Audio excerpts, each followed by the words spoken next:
Yang terakhir kata Nabi SAW, di antara tanda-tanda kehancuran umat akhir zaman itu, tanda-tanda kepada berlakunya kiamat itu, di antara Nabi kata wa tazharul fitan wa yaksurul harju.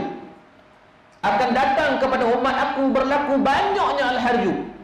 Sahabat tanya Nabi, ya Rasulullah, wa mal harju? Wahai Rasulullah, apakah makna al-harju? Nabi kata al-khatlul salasa. Akan berlakunya kehancuran demi kehancuran demi kehancuran. Berlakunya peperangan demi peperangan demi peperangan. Muslimin muslimat dirahmati Allah.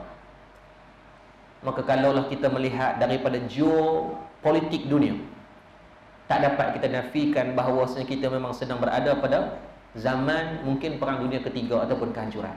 Itu je. Pergolakan di antara Kashmir dan India, dan urutan sesama mereka untuk saling menggunakan nuklear. Dan tuan-tuan kena ingat, bila penggunaan senjata api nuklear, dia tidak akan melibatkan kesan waktu tu, dia akan melibatkan kesan jangka masa panjang. Dan jangka masa panjang ni seperti yang berlaku di Jepun, Nagasaki dan kemudian Hiroshima dan Nagasaki kan, ketika perang dunia kedua berlaku. Dan kesan tu sampai hari ni 50 tahun. Siapa yang kena daripada radioaktif ataupun radiasi daripada nuklear tu, dia akan anak cacat, jadi lembab dan sebagainya. Sebab tu kalau kita tengok di Jepun sampai hari ni, mereka menyimpan dendam kepada golongan-golongan Amerika Syarikat. Sampai hari ni masih berlaku. Sebab tu kalau tuan-tuan pergi di Jepun, tuan-tuan cakap bahasa Inggeris, mereka tak apa tak suka. Sebab pada mereka merupakan satu penghinaan. Sebab tu mereka suka menggunakan bahasa mereka lagi. Kalau tuan-tuan tengok dalam PBB, perjumpaan PBB kan, Jepun mesti ada wakil yang translator, walaupun dia boleh bercakap bahasa Inggeris. Pada dia bercakap tu satu iktirafan. Dia boleh cakap bahasa Inggeris. Kalau tuan-tuan tengok sejarah di antara macam mana, kenapa di antara Kristian Katolik dan Kristian Protestan ada berbeza. Tuan-tuan tahu tak? Kalau Kristian Katolik dia memakai jubah berwarna putih. Kenapa Kristian Protestan? Protestan kan dua kan? Protestan, saya pergi baru ni di Cologne di Jerman. Itu kira dia punya kiblat lah. Protestan yang paling besar. Saya tanya kenapa jubah berbeza, sedangkan mereka daripada satu agama yang sama, Kristian, tapi jubah berbeza. Maka diterangkan kerana mereka berendam dengan Islam. Paderi-paderi Protestan ini meletakkan selagi mana kota Konstantinopol yang dulunya kiblat asal mereka. Sebelumnya Sultan Muhammad Al-Fatih menawan kota Konstantinopol di Istanbul di Turki itu, maka ketika jatuhnya kerajaan Empire Rom, yang mana ketika itu adalah Kristian Protestan yang memegang, maka mereka bernazar, kami tidak akan ubah jubah kami berwarna putih selagi mana Konstantinopol tidak dibebaskan oleh orang Kristian. Sampai sekarang. Oh, baru saya tahu. Mereka menyimpan dendam tu. Maka sekarang sebab tu kalau kita tengok kepada geopolitik dunia, hampir kesemuanya sedang dalam pergolakan peperangan. Kalau tuan-tuan tengok, 2 kali Donald Trump jumpa dengan Kim Jong-un, Presiden Korea Utara. Dua-dua negara ini memiliki kuasa nuklear yang sangat pelik dan sangat bahaya. Maka jumpa yang terbaru pada bulan Februari baru ni, perjumpaan mereka di Vietnam. Dan 2 bulan lepas Kim Jong-un keluarkan lagi satu statement. Dia kata, saya bersedia untuk jumpa kali yang ketiga. Maka perjumpaan mereka memberikan masalah kepada negara China, memberikan masalah dan kesan yang tak berapa selesa kepada kerajaan Rusia. Sehingga kan bulan daripada bulan Februari, datangnya bulan Mac, China mengeluarkan pula, dia kata kami baru menyiapkan peluru berpandu yang baru yang menggunakan automation dan dipanggil tak boleh detect. Tak sampai sebulan China mengeluarkan, nak tunjuk kata hampa duk panggang lekeh kami, macam itulah bahasa dia. Rusia pula cerita kami baru siapkan pula komponen yang terbaru untuk strategi peperangan, benda-benda yang tak boleh detect dengan radar dan sebagainya. Maka saling dipanggil perang sarah mula berlaku. Dan tuan-tuan tahu sekarang trade war sedang berlaku di antara US dengan China, yang tidak berkesudahan. Meeting minggu lepas pun tak ada kata putus. Donald Trump dah ugut, kalau hampa gagah jom kami akan naikkan tarif dan sebagainya. Tuan-tuan ingat, tuan-tuan kaji tengok peperangan dunia pertama 1914, 1918, peperangan dunia kedua 1939, 1945, modus dan kronologinya sama. Dia akan mula dengan peperangan saraf. Jangan minta berlakunya peperangan, sebab tidak akan ada pihak yang menang. Bila berlaku peperangan, dua-dua kalah. Walaupun ustaz, mereka menang perang dunia pertama, Amerika Syarikat menang, tetap kalah. Dia hilang nyawa, 7 juta nyawa tentera dia. Dia hilang duit lebih daripada 1 trilion. Peperangan dunia kedua, dalam rekod tamadun manusia, peperangan yang mengorbankan paling banyak nyawa, peperangan dunia kedua, 70 juta nyawa terkorban. So siapa yang menang? Tak ada siapa menang, semua. Sebab tu saya tengok kadang-kadang anak-anak muda kita semangat post di Facebook dan sebagainya. Dia kata jom kita nak 13 Mei berlaku. Tolong dan tolonglah. Di mana pun tuan-tuan berada, saya berada, peperangan tak menguntungkan mana-mana, walaupun kita dominan.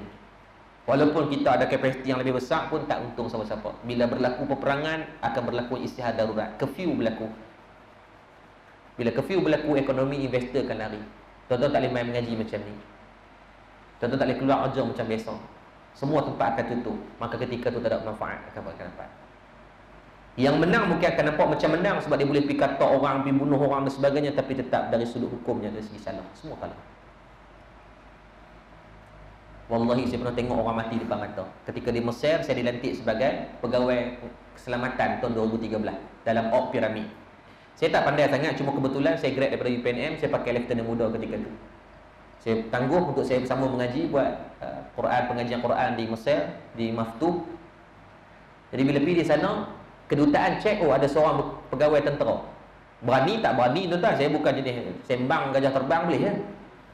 Pergi di sana, kedutaan minta panggil, dia kata ustaz boleh nak tolong buat satu SOP keselamatan apa semua ni. Dan keadaan tu hari-hari ada kematian berlaku di Mesir. Ketika tu mereka menggulingkan Dr. Mursi, arwah Dr. Mursi Syahid, dalam keadaan yang tidak tak menggunakan cara yang betul lah.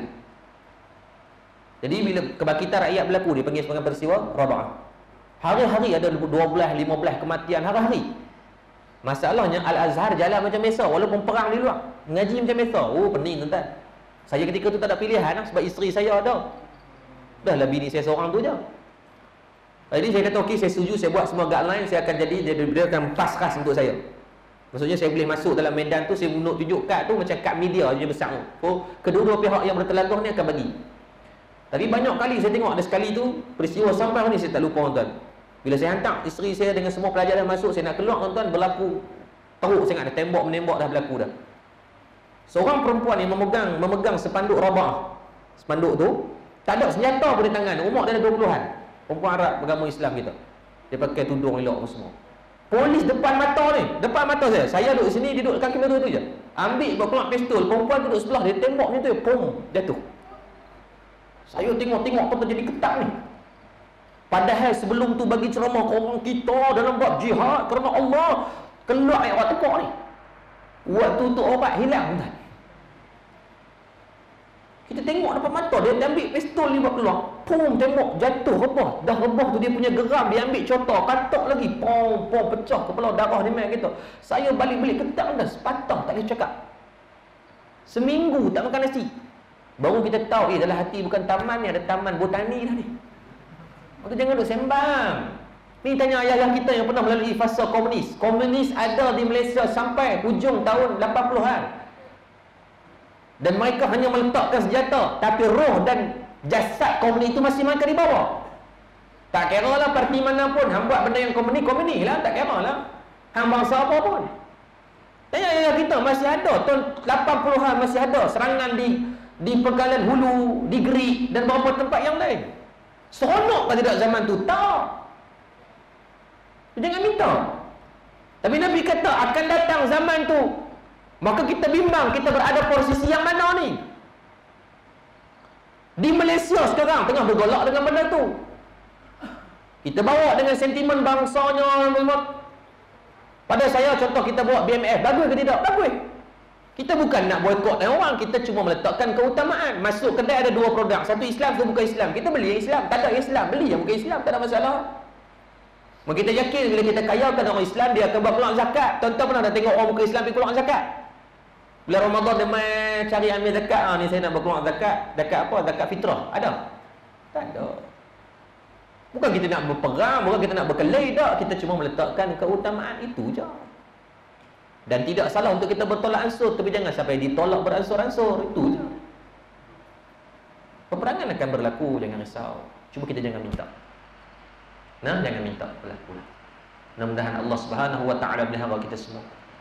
Nah, di seluruh dunia sekarang sedang bergolak, maka kita bawalah sebarkan kebaikan, sebarkan kedamaian. Islam itu sendiri bermakna damai, sejahtera. Dan kita nak benda itulah insya-Allah. Mudah-mudahan tuan-tuan boleh ibadah, saya boleh ibadah, kita boleh niaga, kita boleh bekerja dan banyak benda insya-Allah yang lainnya. Nah, adapun dari sudut-sudut perkara-perkara sampingan itu, mudah-mudahan Allah memelihara kita semua insya-Allah bagi pada perkara-perkara ini insya-Allah.